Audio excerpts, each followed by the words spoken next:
افلا يتدبرون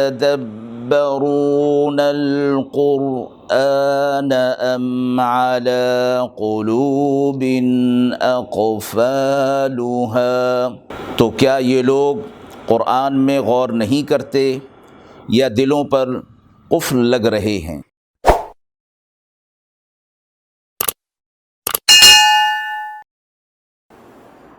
بسم اللہ الرحمن الرحیم۔ السلام علیکم ورحمۃ اللہ۔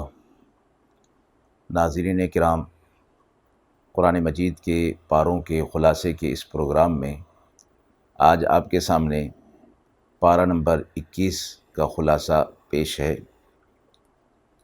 پارہ 21 سورۃ العنکبوت کی آیت نمبر 45 سے شروع ہو رہا ہے۔ اس پارہ میں سورہ روم، سورہ لقمان، سورہ سجدہ اور سورۃ الاحزاب کا ابتدائی حصہ ہے۔ اس پارہ میں کل 19 رکوع ہیں۔ رکوع نمبر 1، آیت نمبر 45، اتل ما اوحی الیک من الکتاب واقم الصلاۃ۔ اے محمد صلی اللہ علیہ وسلم، جو کتاب آپ پر بذریعہ وحی نازل کی گئی ہے یعنی قرآن مجید، آپ اس کی تلاوت کریں اور نماز کی پابندی کریں۔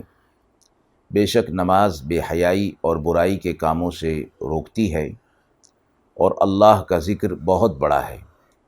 جو کچھ تم کرتے ہو اللہ اس کو خوب جانتا ہے۔ اس آیت میں دو چیزوں کی تاکید کی گئی ہے، ایک تلاوت قرآن اور دوسرا نماز کا قیام، نماز کو قائم کرنا۔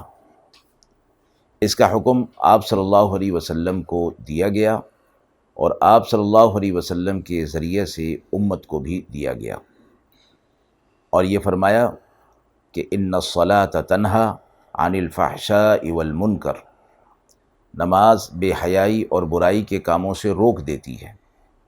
نماز کے اندر یہ صلاحیت ہے، نماز کی یہ خوبی، نماز کا یہ وصف ہے کہ وہ بے حیائی اور برائی کے کاموں کو ختم کر دیتی ہے۔ علماء مفسرین فرماتے ہیں کہ اگر نماز بے حیائی اور برائی کے کاموں سے نہیں روک پا رہی تو اس میں نماز کا قصور نہیں بلکہ نمازی کا قصور ہے۔ اس کی نماز کا خشوع اور خضوع نہیں، اس وجہ سے اس کی نماز کے اندر وہ صلاحیت اور وہ وصف نہیں ہو رہا کہ وہ برائی سے اسے روک سکے۔ اسے چاہیے کہ نماز کے آداب اور خشوع اور خضوع کا خیال رکھے۔ آپ صلی اللہ علیہ وسلم کے ذریعے سے یہ حکم امت کو دیا گیا تاکہ معلوم ہو کہ جب آپ صلی اللہ علیہ وسلم کے لیے یہ حکم ہے تو ہمارے لیے بھی یہ حکم ہے، اور اس کو پورا کرنے میں ہمارا ہی فائدہ ہے۔ رکوع نمبر 2، آیت نمبر 57، کل نفس ذائقۃ الموت ثم الینا ترجعون، ہر نفس کو موت کا ذائقہ چکھنا ہے۔ مراد یہ ہے کہ جو اس دنیا میں آیا بہرحال اس کو اس دنیا سے جانا ہے۔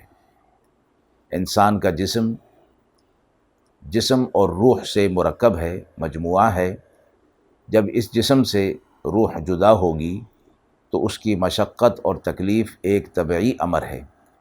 یہاں چکھنے سے مراد یہی کہ وہ درد اور محسوس ہونا یہ امر طبعی ہے اور وہ ہوگا۔ تو اس لیے فرمایا گیا کہ جو اس دنیا میں آیا بہرحال اس کو جانا ہے، اور وہ جانا اللہ ہی کی طرف ہے، لوٹنا اللہ ہی کی طرف ہے۔ لہٰذا اپنے آپ کو موت سے بری نہ سمجھا جائے بلکہ موت کے لیے اپنے آپ کو ہر وقت تیار رکھا جائے۔ رکوع نمبر 3، آیت نمبر 64، وما هذه الحیات الدنیا الا لہو ولعب، حیات دنیا کو لہو و لعب یعنی کھیل اور تماشا کہا گیا۔ جیسے کھیل کو کوئی ثبات اور قرار نہیں ہوتا، اور کھیل سے کوئی بڑا مقصد زندگی کا حاصل نہیں ہوتا، اور کھیل تھوڑی دیر کے بعد ایسا ہوتا ہے کہ جیسے سب تماشا ختم ہو گیا اور کچھ بھی حاصل نہ ہوا۔ یہی حال مثال دے کر فرمایا کہ اس دنیا کی زندگی کا ہے۔ لوگ جب اس کے اندر مشغول ہیں تو گویا سب تماشا چل رہا ہے، جب یہ تماشا ختم ہوگا، یہ کھیل دنیا کی زندگی جب ختم ہوگی تو فرمایا کہ پھر کچھ بھی ہاتھ نہیں آئے گا۔ لیکن جب یہی زندگی شریعت پر اطاعت والی ہوگی، احکام کو پورا کرنے والی ہوگی، تو یہی زندگی سبب اور بنیاد بنے گی آخرت کی کامیابی کا۔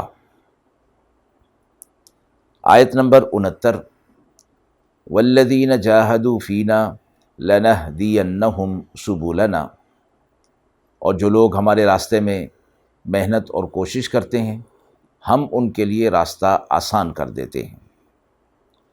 یعنی دین کے راستے پر چلنا، جہاد کے راستے پر چلنا، نفس کی خواہشات کو پس پش ڈالنا محنت اور مشقت کا کام ہے۔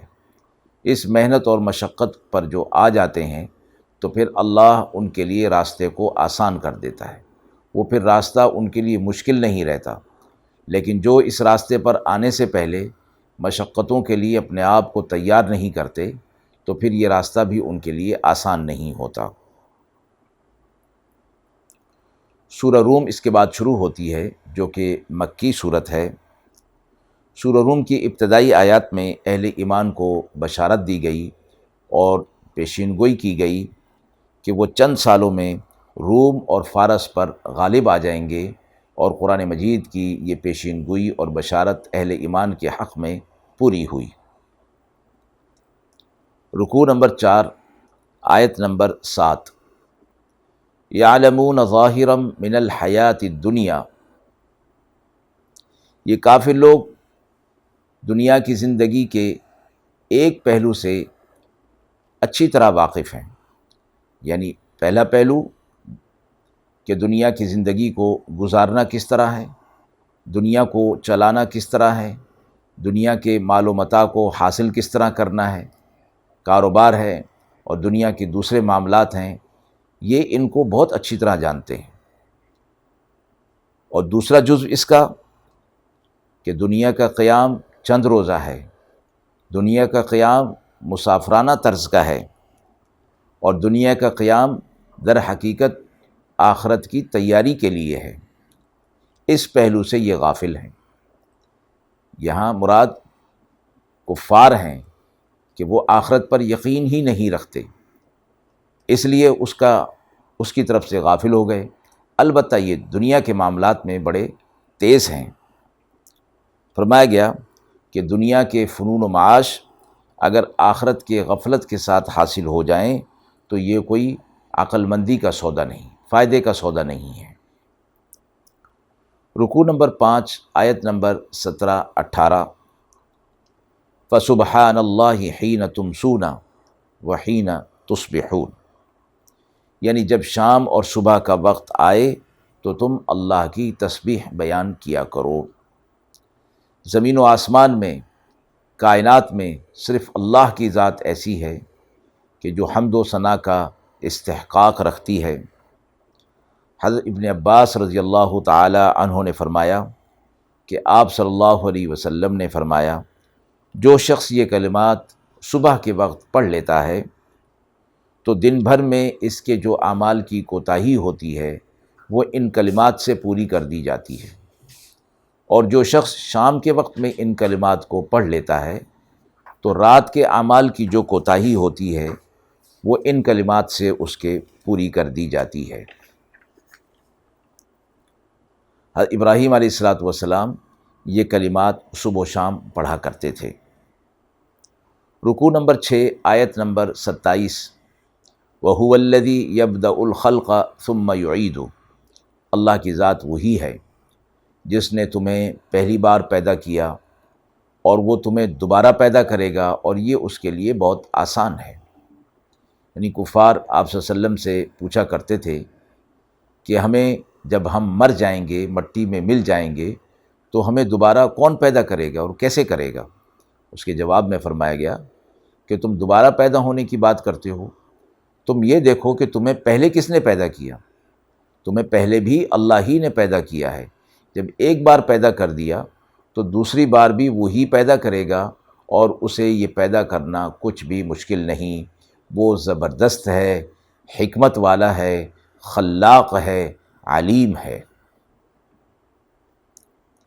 رکوع نمبر 7، آیت نمبر 38، فآت ذی القربى حقہ والمسکین وابن السبیل۔ اللہ کے دیے ہوئے رزق کو اس کے مصارف میں خرچ کرنے سے مال میں کمی نہیں آتی۔ یہاں اس بات کو فرمایا گیا کہ جب اللہ نے جو حق مال کا رکھا ہے اور جو مصارف رکھے ہیں، ان مصارف میں جب مال کو خرچ کیا جائے گا تو اللہ نے فرمایا کہ وہ مال در حقیقت ظاہری اعتبار سے ایسا لگتا ہے کہ وہ خرچ ہو رہا ہے تو کم ہو رہا ہے، لیکن فرمایا کہ وہ کم نہیں ہو رہا۔ اسی طرح اگر بخل سے کام لے کر اپنے پاس مال کو جمع کرنے کی کوشش کی گئی تو اس سے مال میں وسعت اور بڑھوتری نہیں ہوگی۔ یہ اللہ کی ذات پر، اللہ کی بات پر یقین کا معاملہ ہے، اور اس کا مشاہدہ ہے کہ جو لوگ اپنے مال میں سے اللہ کا حق نکالتے ہیں، مال کا حق ادا کرتے ہیں، اللہ رب العزت ان کے مال میں برکت ڈال دیتے ہیں۔ آیت نمبر 39، وَمَا آتَيْتُم مِّن رِّبًا لِّيَرْبُوَ فِي أَمْوَالِ النَّاسِ۔ اس آیت میں ایک بری رسم کی اصلاح کی گئی ہے جو خاندانوں اور اہل قرابت میں ہوتی ہے۔ وہ یہ کہ جب کوئی موقع ہوتا ہے تو لوگ ایک دوسرے کو کچھ لیتے دیتے ہیں، اور اس پر نظر ہوتی ہے کہ جب ہمارا کوئی موقع ہوگا تو اگلا بھی ہمیں دے گا، اور جو ہم نے دیا اس سے زیادہ ہی دے گا۔ اور ہوتا اسی طرح ہے کہ اگلے موقع پر وہ شخص جو کچھ اس نے لیا ہوتا ہے اس سے وہ زیادہ دیتا ہے، اور کوشش کرتا ہے کہ میں زیادہ دوں تاکہ مجھے شرمندگی نہ اٹھانی پڑے۔ یہ جو زیادہ والا معاملہ فرمایا گیا آیت میں، اس کی طرف توجہ دلائی گئی کہ اہل قرابت کو جو حق دیا جائے نہ ان پر احسان جتایا جائے اور نہ ہی کسی بدلے پر نظر ہو۔ یہ جو زیادہ دینے والا معاملہ ہے اسے لفظ ربا سے تعبیر کیا گیا، جس کا معنی زیادہ ہونا ہے، اور فرمایا کہ یہ صورت سود کی سی ہے، اس لیے اس سے بچنا انتہائی ضروری ہے۔ رکوع نمبر 8، آیت نمبر 41، ظہر الفساد فی البر والبحر بما کسبت ایدی الناس۔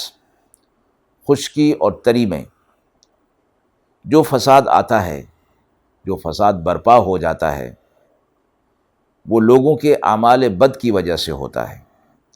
انسان کی زندگی میں جو اعمال وہ کرتا ہے اس کے اثرات ہوتے ہیں، اچھے اعمال کے اچھے اثرات اور برے اعمال کے برے اثرات۔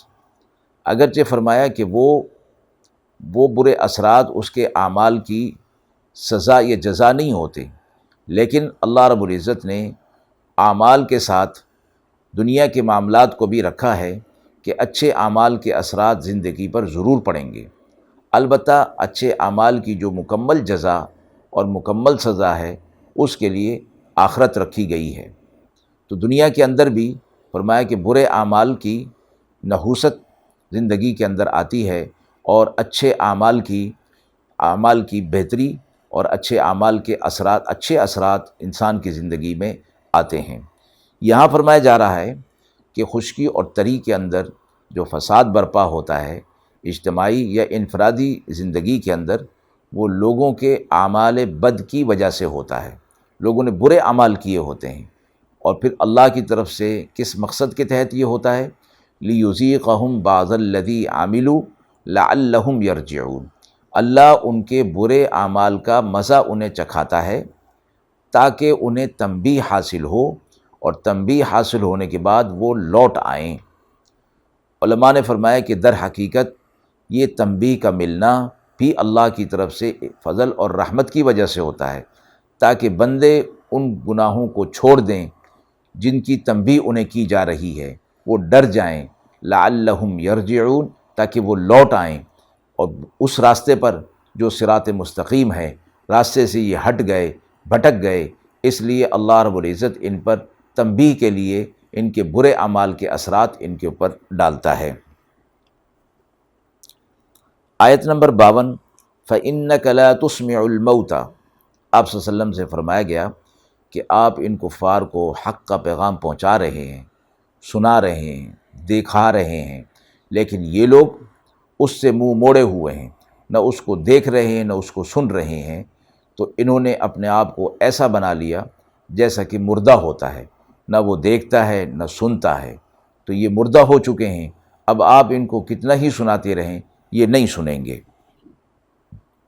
رکوع نمبر 9، آیت نمبر 54، اللہ الذی خلقکم من ضعف، یہاں انسان کو بتایا گیا کہ وہ اپنی اصلی بنیاد کو دیکھے کہ وہ کس قدر کمزور تھی، ایک قطرہ بے جان ناپاک سے اسے پیدا کیا گیا، اس کے بعد اس کی مختلف صورتیں، مختلف درجات ہوئے، اور اس کے بعد حضرت انسان وجود میں آیا۔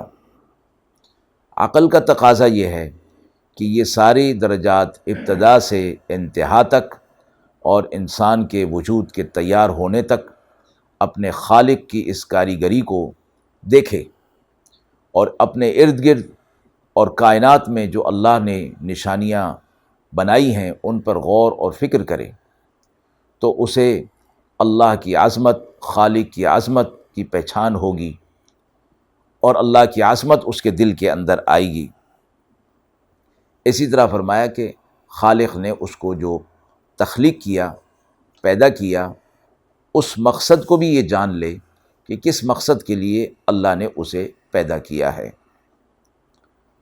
سورہ لقمان مکی صورت ہے، رکوع نمبر 10، آیت نمبر 6، وَمِنَ النَّاسِ مَن يَشْتَرِي لَهْوَ الْحَدِيثِ، ایسے سب کام جن میں نہ دنیاوی کوئی فائدہ ہو نہ اخروی فائدہ ہو، اسے لہو کہا گیا، یعنی فضول، بیکار۔ ایسے کام انسان کو اللہ کی عبادت سے، اللہ کی یاد سے غافل کر دیتے ہیں، اور پھر یہ غفلت جب بڑھتی جاتی ہے تو پھر شیطان کا ساتھی بن جاتا ہے، حزب الشیطان بن جاتا ہے، اور شیطان کے جو گروہ کے لوگ ہیں وہ کامیاب نہیں ہوتے۔ اس لیے فرمایا انسان کا اسلام اس وقت، کسی مسلمان کا اسلام اس وقت اچھا ہوگا جب وہ لایعنی اور بیکار چیزوں کو چھوڑ دے گا۔ جب تک وہ ان کو چھوڑے گا نہیں، اسلام اس کا اچھا نہیں ہوگا، یعنی اسلام پر وہ اچھے انداز میں عمل نہیں کر سکے گا۔ رکوع 11 میں حکیم لقمان کی اپنے بیٹے کو نصیحت کا ذکر ہے۔ اس پورے رکوع میں حضرت لقمان نے اپنے بیٹے کو جو نصائح فرمائی ہیں ان کو ذکر فرمایا گیا ہے۔ حضرت لقمان وہب بن منبہ رحمۃ اللہ علیہ کی روایت کے مطابق حضرت ایوب علیہ السلام کے بھانجے تھے۔ انہوں نے حضرت داؤد علیہ السلام کا زمانہ پایا، حبشی غلام تھے، نجاری کا کام کرتے تھے۔ یہ نبی نہیں تھے بلکہ حکیم تھے، اللہ نے ان کو حکمت و دانش عطا فرمائی تھی۔ اور اس بات کو قرآن مجید کے اس رکوع نمبر 11 کی ابتدا میں فرمایا، وَلَقَدْ آتَيْنَا لُقْمَانَ الْحِكْمَةَ، کہ ہم نے لقمان علیہ السلام کو حکمت عطا فرمائی تھی، دانائی، عقل اور فہم اور دانش۔ اس کے بعد کے کلمات حکمت کا ذکر ہے جو انہوں نے اپنے بیٹے کو مخاطب کر کے فرمایا۔ آیت نمبر 13، یا بنی لا تشرک باللہ، اے میرے بیٹے اللہ کے ساتھ شرک نہ کرنا، ان الشرک لظلم عظیم، بے شک شرک بہت بڑا ظلم ہے، اپنی ذات پر ظلم ہے۔ کسی کے شرک کرنے سے اللہ کی توحید، اللہ کی شان میں کوئی کمی نہیں آتی، بلکہ انسان کا اپنا نقصان ہوتا ہے۔ آیت نمبر 14، وَوَصَّيْنَا الْإِنسَانَ بِوَالِدَيْهِ إِحْسَانًا، والدین کی شکر گزاری اور اطاعت فرض ہے، مگر اگر والدین شریعت کے احکامات کے خلاف کوئی حکم دیں یا اللہ کے حکم کی خلاف ورزی کا حکم دیں اور اس پر اصرار کریں تو پھر والدین کیا کسی کی بھی اطاعت جائز نہیں، اللہ کی اطاعت سب سے مقدم ہوگی۔ آیت نمبر 15، وَصَاحِبْهُمَا فِي الدُّنْيَا مَعْرُوفًا، البتہ والدین کے ساتھ اگر ایسی کوئی صورت ہو تو شریعت اور اللہ کے احکام کی خلاف ورزی میں ان کی اطاعت جائز نہیں، البتہ دنیاوی معاملات میں ان کے ساتھ معروف طریقے پر نبھا کیا جائے گا، ان کی خدمت، ان کی اطاعت اور ان کو آرام پہنچانا، یہ سب چیزیں معروف کے حکم میں داخل ہیں۔ آیت نمبر 16، یا بنی انہا ان تکو مثقال حبۃ من خردل، بیٹے کو کہا کہ اے میرے بیٹے تو کوئی نیکی کا کام کرے یا برائی کا کام کرے، پھر وہ کسی پہاڑ کے کونے میں ہو، آسمان میں ہو، زمین میں ہو، اللہ اسے لے آئے گا، یعنی اللہ کا علم ہر چیز پر محیط ہے، اور پھر جب لے آئے گا تو پھر اللہ اس کے مطابق تیرا حساب کرے گا۔ آیت نمبر 17، یا بنی اقم الصلاۃ، اے میرے بیٹے نماز کو قائم کرو، وامر بالمعروف وانہی عن المنکر، اور امر بالمعروف کرو اور نہی عن المنکر کرو، اچھائی کا حکم کرو، برائی سے روکو، اور جب یہ کام تم کرو گے تو اس کام کے کرنے میں، اس راستے میں بہت زیادہ مشکلات پیش آئیں گی، ان مشکلات پر تمہیں صبر کرنا ہے، وَاصْبِرْ عَلَىٰ مَا أَصَابَكَ، اس راستے کی مصیبتوں پر صبر کرو، یعنی ان مصیبتوں کی پرواہ نہ کرو بلکہ نیکی کے پھیلانے اور برائی کو روکنے کا جو تم نے عظیم الشان کام شروع کیا ہے اس کو جاری رکھو، اور جو تکالیف پہنچ رہی ہیں صبر کے ساتھ ان کو سہتے رہو۔ یہ صبر کر لینا اور صبر پر آ جانا اور حق کے راستے پر قائم ہو جانا یہ اولو العزم کاموں میں سے ہے، ان ذالک من عزم الامور۔ آیت نمبر 18، ولا تصعر خدک للناس، لوگوں سے رخ نہ پھیرو، مراد یہ کہ تکبر کے انداز میں لوگوں سے چہرہ پھیر لینا، لوگوں سے میل ملاقات نہ کرنا، یا کوئی ملنے کے لیے آئے تو اس سے چہرہ پھیر لینا، مراد اس سے یہ ہے کہ برے اخلاق سے پیش آنا، اس چیز سے منع کیا گیا۔ ولا تمشی فی الارض مرحا، اور نہ زمین پر اکڑ کر چلو، یعنی تمہاری چال، تمہارا انداز متکبرانہ نہیں ہونا چاہیے، ان اللہ لا يحب كل مختال فخور، اللہ تکبر اور غرور کرنے والے کو پسند نہیں فرماتا۔ آیت نمبر 19، وقصد فی مشیک، اپنی چال میں میانہ روی رکھو، یعنی نہ بہت تیز اور نہ بہت ہلکا، چلنے میں اعتدال ہونا چاہیے۔ وغضض من صوتک، اور اپنی آواز کو پست رکھو، اونچی آواز میں بات کرنا، چیخنا، چلانا، فرمایا میانہ روی متانت اور سنجیدگی کے خلاف ہے، تو مومن فرمایا کہ غیر سنجیدہ نہیں ہوتا، میانہ روی اختیار کرتا ہے، اعتدال پر رہتا ہے، اس لیے آواز کو اپنی پست رکھنے کا حکم دیا۔ ان انکر الاصوات لصوت الحمیر، بے شک سب سے بری آواز گدھے کی ہوتی ہے۔ رکوع نمبر 12، آیت نمبر 27، وَلَوْ أَنَّ مَا فِي الْأَرْضِ مِن شَجَرَةٍ أَقْلَامٌ، اس آیت مبارکہ میں فرمایا گیا کہ اگر زمین پر جتنے بھی درخت ہیں وہ سارے کے سارے قلم بن جائیں اور 7 سمندر سیاہی بن جائیں اور اللہ کی تعریفات لکھی جائیں تو وہ ختم ہو جائیں گے، لیکن اللہ کی باتیں ختم نہیں ہوں گی۔ اللہ کی ذات، اللہ کی صفات بڑی ہے، کوئی انسان کیا ساری مخلوقات اس کا احاطہ نہیں کر سکتی۔ رکوع نمبر 13، آیت نمبر 34، ان اللہ عندہ علم الساعہ، اللہ کے پاس قیامت کا علم ہے، یعنی قیامت کب قائم ہوگی اس کا علم اللہ کے پاس ہے۔ اور فرمایا کہ چونکہ یہ غیب کی چیزیں ہیں اور غیب کا علم اللہ کے پاس ہے، آگے 5 چیزوں کا ذکر فرمایا کہ یہ 5 چیزیں ایسی ہیں کہ ان کا علم اللہ کے علاوہ کسی کو معلوم نہیں ہو سکتا۔ ان اللہ عنده علم الساعہ وینزل الغیث، بارش کب ہوگی، ویعلم ما فی الارحام، ماں کے رحم میں کیا ہے، وما تدری نفس ماذا تکسب غدا، کل کے دن میں کون کیا کام کرے گا، وما تدری نفس بأی ارض تموت، اور کس سرزمین پر کوئی مرے گا، اس کی موت کس سرزمین پر آئے گی۔ اللہ کے علاوہ یہ 5 باتیں کسی کو بھی علم میں نہیں، اللہ علم والا، خبر رکھنے والا ہے۔ سورۃ سجدہ مکی صورت ہے، رکوع نمبر 14 آیت نمبر 9، وَجَعَلَ لَكُمُ السَّمْعَ وَالْأَبْصَارَ وَالْأَفْئِدَةَ، پھر اللہ نے تمہارے لیے سماعت، بصارت اور دل تمہیں دیا تاکہ تم اس کے ذریعے سے حق اور باطل کی پہچان کرو، فرق کرو، سماعت سے، بصارت سے اور دل سے۔ قیامت کے دن اسی سماعت، اسی بصارت اور اسی دل کے بارے میں پوچھ ہوگی کہ سماعت کن کاموں میں لگا کر آئے، بصارت کن کاموں میں لگا کر آئے، اور دل سے سوچنا اور غور و فکر کرنا یہ کن کاموں کے لیے تم نے کیا تھا۔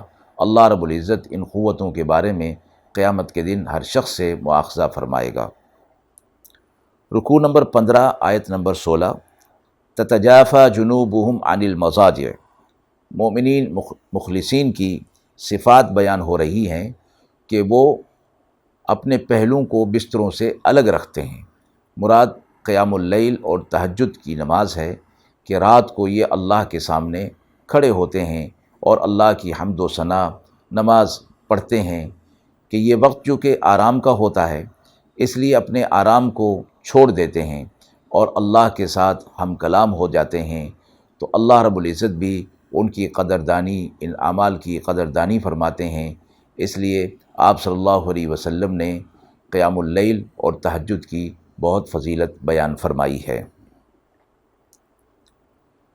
سورۃ الاحزاب مدنی ہے، رکوع نمبر 17 آیت نمبر 4 اور 5، ما جعل اللہ لرجل من قلبین فی جوفی، زمانہ جاہلیت میں کفار میں 3 قسم کی رسمیں تھیں اور ان کی تردید بیان ہوئی ہے، اور وہ 3 رسمیں یہ تھیں۔ نمبر 1، جس شخص کو زیادہ ذہین فطین سمجھتے تھے، دیکھتے تھے، تو کہتے تھے کہ اس کے پہلو میں 2 دل ہیں۔ نمبر 2، جس شخص نے اپنی بیوی کے کسی عضو کو اپنی ماں کے کسی عضو سے تشبیہ دے دی، جسے زہار کہا جاتا ہے، تو وہ عورت اس پر حرام ہو جایا کرتی تھی۔ نمبر 3، لے پالک یعنی منہ بولے بیٹے کو حقیقی بیٹے کی طرح سمجھا جاتا تھا۔ ان تینوں باتوں کی جو زمانہ جاہلیت میں رائج تھیں، آیت نمبر 4 اور 5 میں تردید کر دی گئی۔ ما جعل اللہ لرجل من قلبین فی جوفی، ہم نے کسی مرد کے پہلو میں 2 دل نہیں بنائے۔ اور نمبر 2، وما جعل ازواجکم اللائی تظاہرون منہن، جس کے ساتھ تم زہار کر لیتے ہو، بیوی کے ساتھ زہار کر لیتے ہو، تو اس کا کفارہ ادا کرنا ہوتا ہے اور وہ بیوی حرام نہیں ہوتی۔ نمبر 3، لے پالک اور منہ بولے بیٹے کے لیے فرمایا کہ وہ تمہارے حقیقی بیٹوں کی طرح نہیں ہیں۔ ادعوہم لآبائہم هو اقسط عند اللہ، ان کو یعنی لے پالک بیٹوں کو، منہ بولے بیٹوں کو ان کے اصل باپ کے نام سے پکارو، یہ اللہ کے نزدیک زیادہ حق اور انصاف کی بات ہے۔ فَإِن لَّمْ تَعْلَمُوا آبَاءَهُمْ فَإِخْوَانُكُمْ فِي الدِّينِ، آیت کے اگلے حصے میں فرمایا کہ اگر تمہیں ان کے باپ کے بارے میں معلوم نہ ہو تو پھر وہ دین میں تمہارے بھائی ہیں۔ رکوع 18 میں غزوہ احزاب کا ذکر فرمایا گیا۔ رکوع نمبر 19، آیت نمبر 21، لقد کان لکم فی رسول اللہ اسوۃ حسنہ، بے شک مومنین کے لیے آپ صلی اللہ علیہ وسلم کی سیرت میں، زندگی میں بہترین نمونہ رکھا گیا ہے کہ آپ صلی اللہ علیہ وسلم کی زندگی کی اتباع اور تقلید کی جا سکے، اس لیے مومنین کے سامنے اللہ کے حبیب صلی اللہ علیہ وسلم کی احادیث کو بھی محفوظ کر دیا گیا ہے۔ آیت نمبر 30 پر پارہ نمبر 21 مکمل ہوا۔ وآخر دعوانا ان الحمد للہ رب العالمین۔